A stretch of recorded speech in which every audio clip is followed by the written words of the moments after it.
Hey, I want to show you a lot of things I encounter with succulents, and sometimes there's no rhyme or reason. Anyway, let me show you. I'm watering.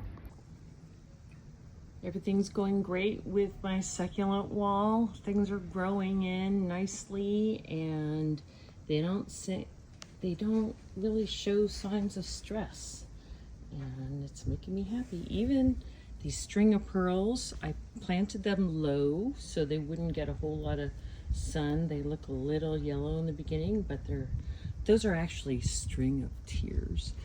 And just things are really taking off, and I'm very happy with how things are growing. And I think, oh gosh, I gotta get over there and water. But then I hooked my trusty water sensoring device. Can you see that? That's weird. Okay, here it is.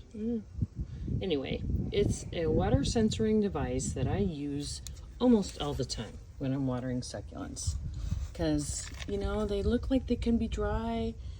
These things are a little shrivelly, so that means that they look like they need water.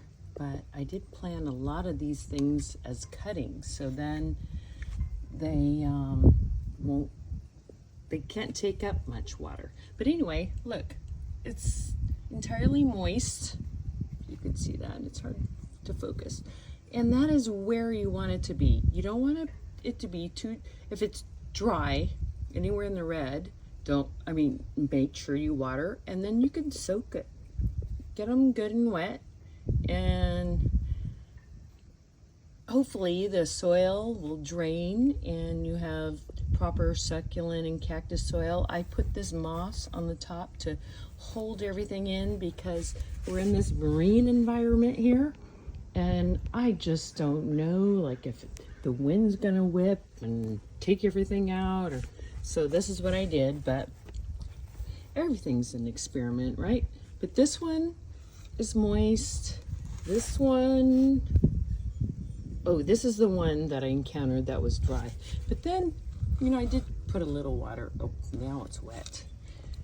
And in here, yeah, see, I assumed, I wasn't following my own advice here. I assumed that they would all be dry, so I just started watering, and I thought, I better get this thing out. And this one needs water. And I always poke it in